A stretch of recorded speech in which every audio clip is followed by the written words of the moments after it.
Be me, 26 years old. Human equivalent of beige wallpaper. Work night shift at The Archive. Basement level bookstore in a city that never stops raining. No windows. Smells like vanilla, dust, and slow decay. Perfect. My job is simple. Catalog books that died 50 years ago. Put them on shelves where they will die for another 50. Owner is Mr. Abernathy, 80 years old. Mostly a ghost. Sits in the back office listening to jazz on a radio that only picks up static. I am alone 90% of the time. Just me and the hum of the dehumidifier. Life is quiet. Life is safe. Tuesday, 11 p.m. Bell above the door jingles. Annoying.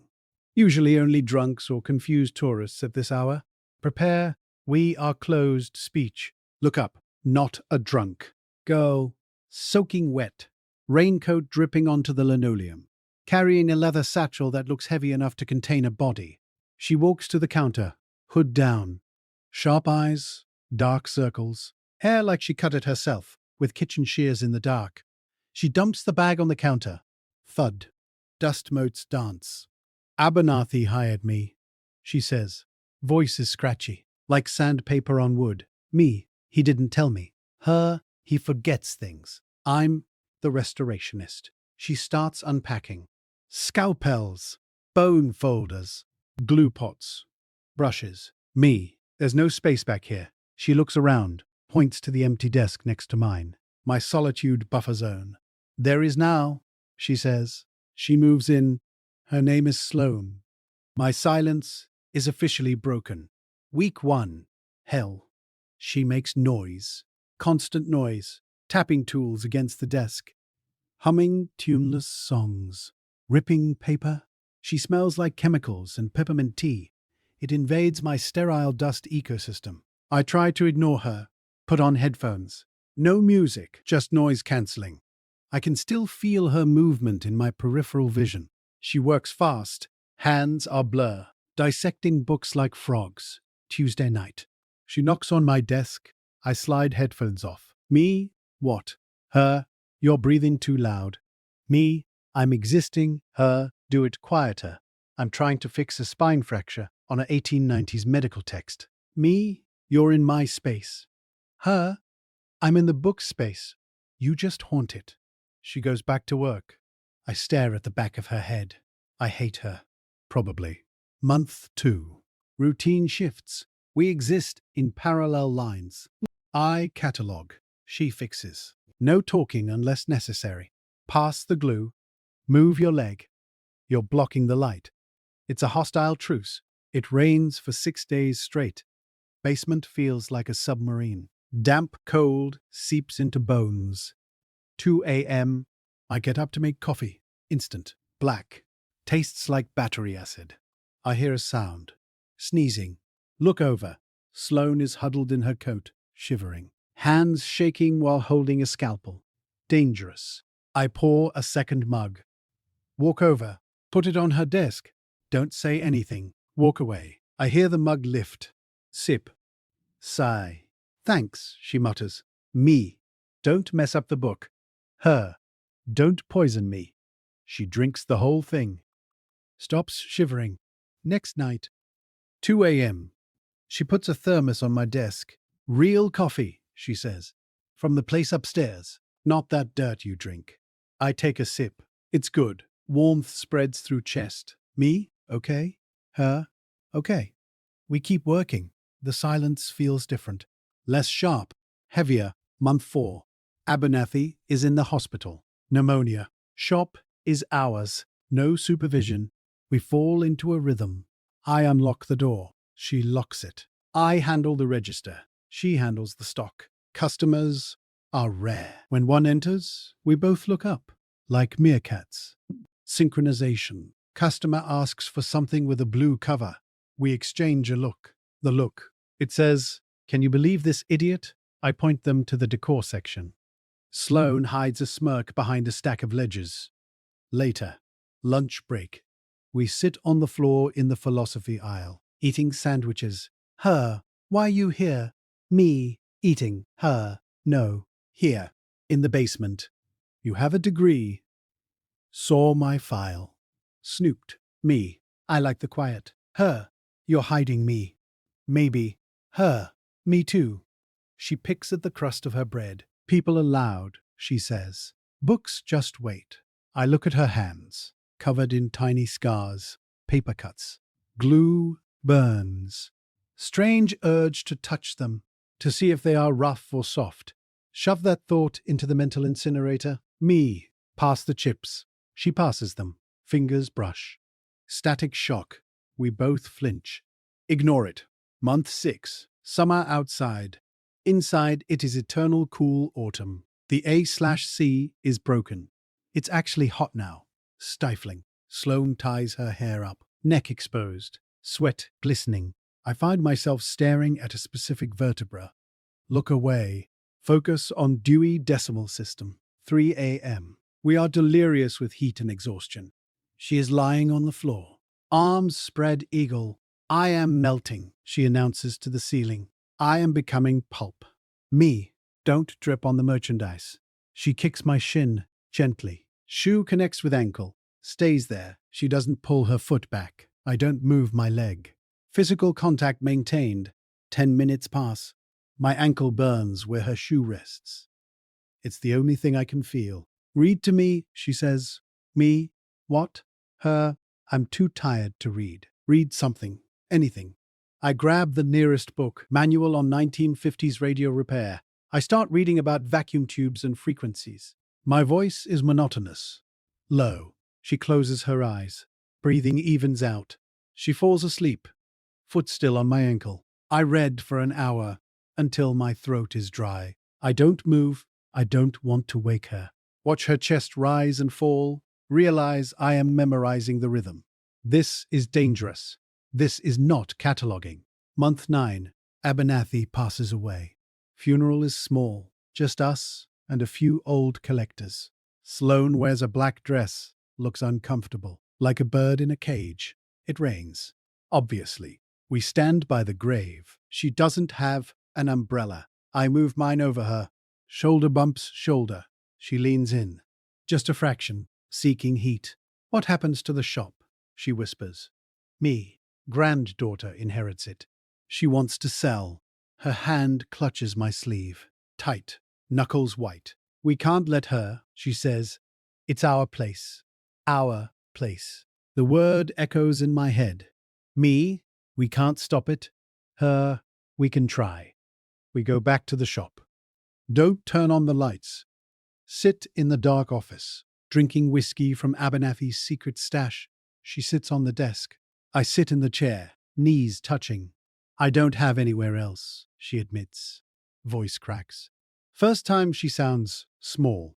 Me. You have skills. You can go to a museum. Her. I don't want a museum. I want this dump. She looks at me, eyes reflecting the streetlights from the high windows. I want this routine, she says. I realize she means me. Or maybe just the coffee. Hard to tell. I reach out, put my hand on her knee. Awkward. Stiff. She freezes, then covers my hand with hers. Her palm is rough, calloused, warm. We stay like that. Silent pact. Us against the real world. The campaign. The granddaughter arrives. Jessica. Corporate. Perfume. High heels. Looks at the archive like it's a roach nest. It's valuable real estate, she says. Condos. Sloan bristles. Like a cat seeing a dog. I step in. Human shield. Me, the inventory needs to be assessed first. It will take months. Lie. I can do it in a week. Sloan catches on. Her. And the structural integrity. Mold. Asbestos. Ancient curses. Jessica steps back. Curses. Sloan deadpan. Book lung. Very fatal. We buy time. We become conspirators. Late nights spent forging reports, creating fake catalogs of rare, immovable artifacts. We eat takeout on the floor, laughing. Actual laughter. My face feels weird, muscles unused. She has a laugh like a bark, sudden and loud. I like it. I try to make her do it again. Tell a joke. It's terrible. She laughs anyway, wipes a tear. You're an idiot. she says. Yeah, I say. She leans her head on my shoulder, just for a second, then pulls back. The air between us is charged. Static electricity, waiting for a spark. Month 11. Winter again. The heater dies. Properly this time. It's 40 degrees inside. We are wearing gloves to type. Can see breath. Jessica refuses to fix it. Selling soon anyway. War of attrition. Sloan is stubborn. Refuses to leave. I will freeze before I let her win.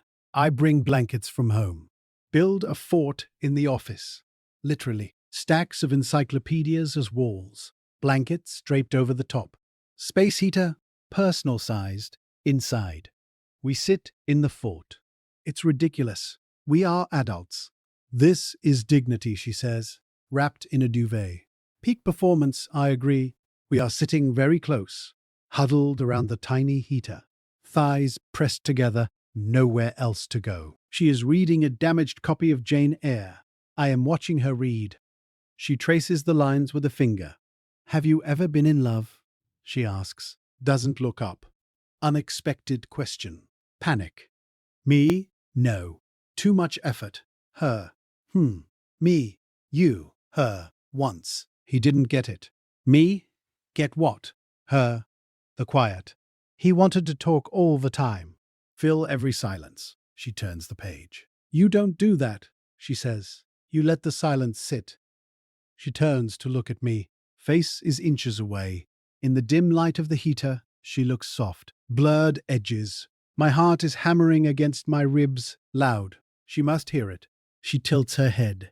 Gaze drops to my mouth. Then back to eyes. You have a smudge, she whispers. Reaches out. Thumb brushes my cheekbone. Skin on skin. Electric current. Time stops. Brain empty. Only sensation. She lingers. Thumb traces the line of my jaw. Dust, she says. Voice shaky. I lean into her hand. Involuntary. Sloan, I say. Don't know what I'm going to say next. Phone rings. Loud. Jarring. Spell broken. She pulls back. Answer it, she says. Turns back to Jane Eyre. Ears are red, I answer. Wrong number. Hang up. Silence returns. But it's different now. Fragile. Loaded. The incident. 2 weeks later. Late shift. I am on a ladder. Top shelf. Retrieving a heavy box of maps. Ladder wobbles. Uneven floor. I slip. Fall. Not far. 6 feet. Land. Bad on my wrist. Crack. Pain explodes. White hot.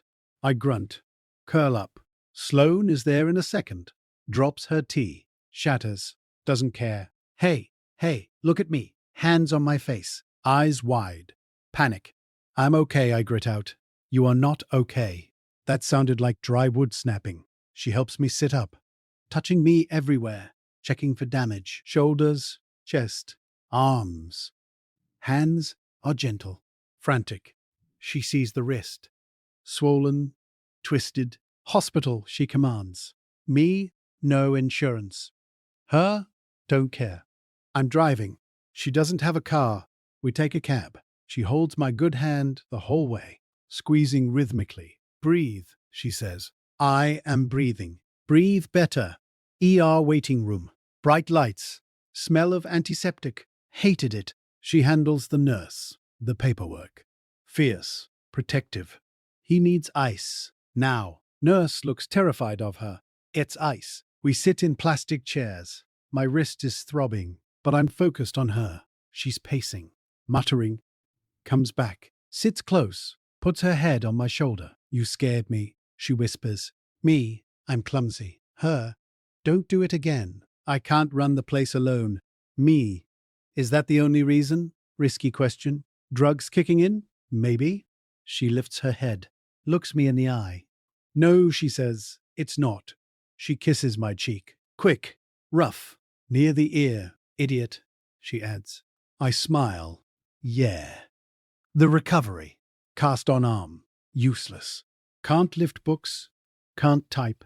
Sloan becomes my hands. She does the shelving, the coffee making, even ties my shoes. Humiliating. Intimate. She kneels at my feet, laces up my sneakers. Double knot? She asks. Look down at her. Nape of neck exposed. Yeah, double knot. She stands up, brushes dust off her knees. You owe me, she says. Me? I know. We are closer than ever. Orbit has decayed. Collision imminent. She brings food, feeds me bites of her sandwich because you'll drop it. I wouldn't, but I let her. Watch her fingers, watch her mouth. We are playing house in a dying bookstore. It's pathetic. It's perfect. The end of the world. Jessica comes back with a contractor. Building is condemned, she says. Structure is unsafe. You have 2 weeks to vacate. Finality. No fighting this. Sloan goes pale. Static silence. Contractor leaves. Jessica leaves. We are left in the wreckage. Sloan starts packing her tools, robotic movements, slamming things into her bag. Sloan, I say. Don't, she snaps. It's over. We lost. She's crying. Angry tears. Hates crying. Wipes them furiously. I have to find a new job. A new basement. She zips the bag, heads for the door. Panic. Real panic. Not like the wrist. Worse. Chest tight. Can't breathe. If she walks out that door, the routine ends. The silence becomes empty again. I can't go back to the beige wallpaper. I run after her. Catch her at the door. Grab her arm. Good hand. Wait. She spins around. What? What do you want? Me? Don't go. Her? I have to.